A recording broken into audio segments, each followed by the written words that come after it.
Hey Nate. Hey, how are you? Hey, doing well, man. How are you? Doing pretty good. Alrighty. Um, yeah, we can hop straight into it if you have some time now. Yeah, yeah, yeah. Awesome, awesome. Nate, can you remind me? I believe we emailed you, if I'm not mistaken. That is correct. Okay, alrighty, Nate. I guess just to start off this call here, we set aside about 30 minutes, if that's okay with you. Yep. And then yeah, I guess we could just start out here with the email. Was there anything in specific that you wanted to talk about, or I guess what kind of stood out to you that made you want to hop on today? I'm currently using another lead company. Okay. They were great for a month or two, and now they really suck. So I'm looking to move. Okay, yeah, we hear that a lot. What are they currently doing for you, Nate? They do a process of email leads and then do some direct mail. The actual leads I'm getting are actually phenomenal. They're some of the best I've ever had. There's just Okay, not enough. just not enough. Um, no, Yeah, I'm not having enough chances to actually close deals to make the payment worth it. right, right. And you mind me asking, like, what the payment structure is like? Are they just like a monthly retainer or Yeah, monthly retainer. I pay 4 grand a month. 4 grand a month? Okay, gotcha. And so they're doing direct to mail and then email. The quality is good. You're just saying the volume is The seems to be volume the problem. volume isn't there. Yeah. Okay. Do you mind sharing with me what your offer is, just so I have an idea of what we're dealing with? They took like 6 or 7 offers from me and they kind of rotate through the emails.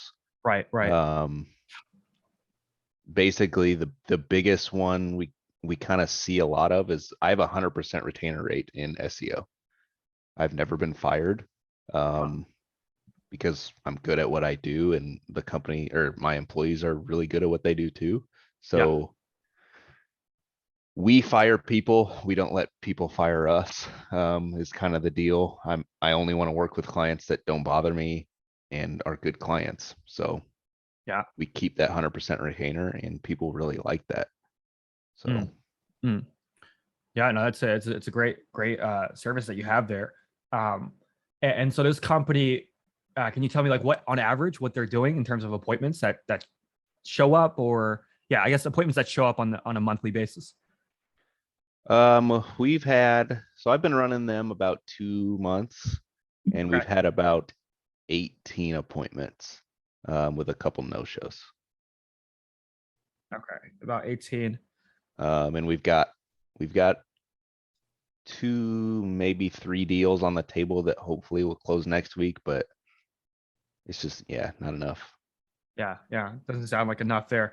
So about 18 appointments. And then do you know what the show up rate, like out of the 18, how many you've actually taken? Probably about 14 or 15. 14 to 15. Okay, so let's just say 15 there.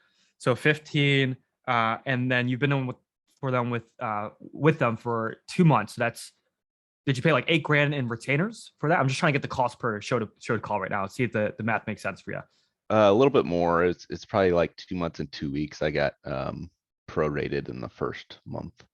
So I Right. probably paid about 9,500 bucks or something. Okay, so 9,500. We had about 15 people show up. So about 633 for every showed call so far. Correct. And that's too high. Yeah, yeah. What would you like the cost? Do you know your numbers of like what's a good like KPI or good number for a showed call that you're looking to hit? So I didn't backtrack it per call. I backtrack it. So they basically guaranteed 100 appointments for the year. And if I had at least, 100 people show up and I closed 8% of those, it would make it worth it. 8% of those, right? Okay, gotcha, gotcha. Um,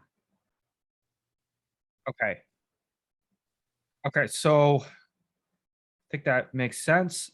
Seeing if there's anything else that. So it seems like you know the process. I mean, you already have a company that you're working with right now, and so you're familiar with it. It just seems like you want more of those calls, right? Right. Okay. So you're at 18. What would you like to see on a monthly basis when it comes to appointments that show up on your calendar? And if we could have 5 to 7 a week, that's plenty. Okay, 5 to 7 a week. Assuming that they're the same quality of leads, right? because Right. I've done leads elsewhere, and if you don't have 20 appointments in a week, because you're only going to talk to like 4 people, right? Yeah. So that's a very open-ended question that you just Yeah. asked. So Yeah. No, no, I got you. Um, yeah. So I mean, definitely. So for us, like we definitely define qualification with our clients before we decide to do any sort of agreement together, okay, to make sure that we're on the same page. Because the last thing that I want to do, Nate, is just send you 10 appointments and they're just all down the trash. So we make sure I mean we have our own questions that we ask in terms of qualification.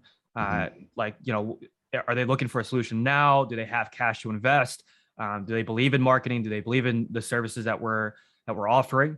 And then kind of set up the call from there, just so that you have an idea, Nate, of what we do without really boring you to death. We have an in-house team of VAs. We have about 6 VAs that we have in-house. They send out direct messages via Facebook, Instagram, and LinkedIn. okay, And then alongside that, we also do something that's probably very similar to the company that you're working with right now, which is just emails. So we send out about 1,000 emails per offer. So we send out 1,000 emails fully automated on our end with our team. We have a software that kind of takes care of all that. So we send out about 1,000 emails with the responses that come back from any of those sources. We then have about 5 appointment setters that we source that we've trained over the years in our team that calls them, sets up the appointment, does a little bit of qualification, like I mentioned there, asking the right questions. And then if they feel like they're a good fit for your offer, they'll go ahead and set up the appointment for you from there. okay. Yeah. Did you have any questions in specific in terms of what we do, in terms of our services? I don't really care how it's done. I care if there's results that are brought to me. Yeah. Yeah. Yeah. So, Nate, I mean, basically, I think we can help. We we only charge per showed appointment. I know you said that right now we're kind of staggering around like the 600 per showed call. Hmm. We charge 250 for every showed call that you take, and so 250 per showed call for the first 12 appointments.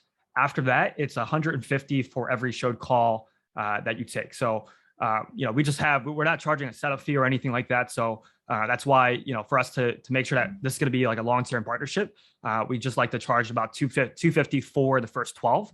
After the first 12, we kind of have the routine down. We kind of know what you're looking for, and then from there, it's just 150 for every showed appointment after that. Okay. I mean, that's better than a retainer that I don't have, that's up in the air. Yeah, I mean, with the retainer model, to be quite honest, Nate, we were in the retainer model.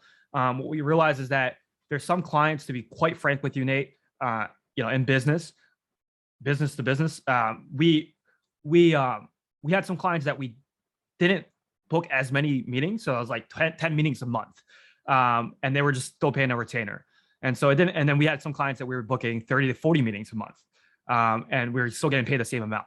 Hmm. So we realized, why don't we just shift over to pay per show? We can get paid more for performance if we do well, and then for people that don't get as good as results as we'd like, there's no risk to them since they're only paying per showed call.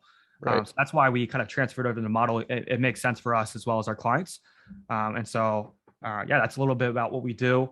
Um, did you have any lingering questions for me? What have you seen? I guess what kind of companies do you work? Do you work with all B2B, or do you work specifically with SEO companies, or? Yeah, great question. Just to give you a background, we ran a lead gen slash SEO agency for chiropractors in the United Okay. States. So we grew that to about 30 to 40 clients. That's where really we got all of our experience with outbound prospecting, and that's we didn't spend anything on paid ads. It was just all outbound prospecting. So we saw good results. We generate all of our clients through that. So we decided to expand out to help other agencies. So our core customer group is agencies, but we are open to working with other B2B. But we're more geared towards agencies, just Okay. because we've been down that route. We Cool. kind of know how it works. Cool. Yeah. Um, what type of, do I need to specify the types of, you know, niches that I want, or are you kind of leave it pretty open, or? Yeah, I mean, that's definitely something that we do on our onboarding call in terms of what you're looking for. But since we Okay. have some time now, I mean, is there a specific niche that you do go after? To be honest, glass repair is huge. Mobile glass repair is huge for me. Um, but I don't necessarily need to target that. I'm pretty open. We want nothing to do with e-commerce. So if that's a thing that you guys do, I don't want anything to do with that. Um, Now, ecom is a bit harder for us anyway, just because we primarily we're really good when it comes to phones and emails, and with ecom, it's very hard to get the emails and phone numbers of the actual okay, decision maker. So cool. we're actually pretty well off when it comes to, if it's a local business, they have a Google ranking online, they have a Google listing. It makes it fairly easy for us to go ahead and Right. contact them. Okay. I've got some dentists, so the chiropractor niche is probably pretty good for us, honestly. Okay. Yeah, pretty open.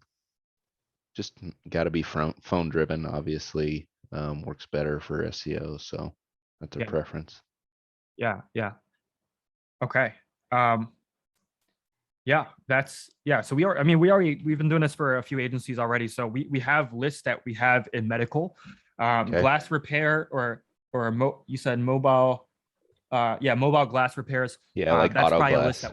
that we'd have to pull that list. But I mean, we have a lot of softwares that we go ahead and scrape the data from there. So that shouldn't be a problem. Okay. But yeah, it sounds like you're pretty open as long as they're, I mean, willing to invest, right? When it comes to this. Right. Yeah, pretty open. Okay. Yeah, cool. Yeah, Nate. So yeah, it's for the first 12 appointments, it's 250. We do ask, even though it is pay per show, we've had a few instances where people to kind of just ran off with the appointments, and so the billing model didn't really make sense for us in that aspect. So we do ask for the 12 appointments up front for the 250. Again, we just refund it if we don't get it to you, so you don't have to worry about us not getting the 12 appointments. But it's just going to be 12 appointments up front for 250. And then after that, it's just 150 per showed call. And that gets billed. We shoot for 15 appointments every month. So how the billing structure works is that we just bill you for 15 appointments at 150, which is 2250. And we bill that every month. And then at the end of the month, at the end of the 30 days, if we didn't hit the 15, we'll just refund you for whatever appointment that we did not hit. So let's say for 12, if we hit 12 appointments at the end of the month, and we billed you for 15, we would just refund the 3 appointments that we didn't get for you.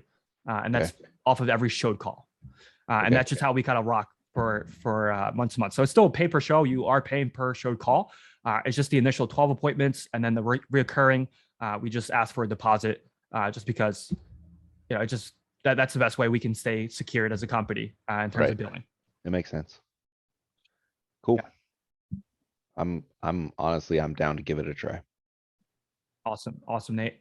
Yeah, so if you're all set to go from here, the next steps would be I would just take payment for the 3,000, and then we would set up a onboarding call. Generally, I like to have about 25 minutes set aside if that's okay with you. Mhm. And we just go over the form. So that'll be, who are we targeting?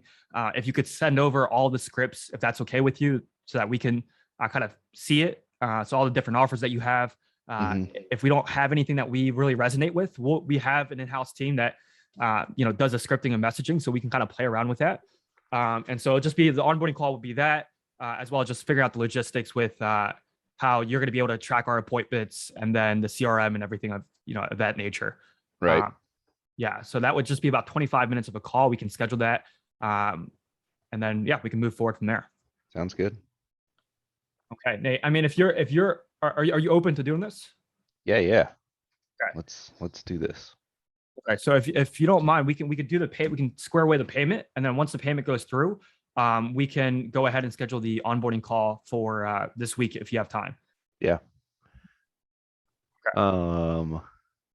How far out are you guys on schedule? 'Cause Uh, midweek I'm kind of busy. yeah, we could do if you're busy. Are you looking for a time? It would have to be there tomorrow morning or Friday. Okay. Glass repair. What we could do is, if you're open to it, we can take the deposit now. I can schedule Tuesday morning is, Actually, we should probably just do Friday. yeah, we could do Friday. Yeah, we could do Friday if you want. Yeah, Um, let's do Friday. what? I'm pretty open all day, actually.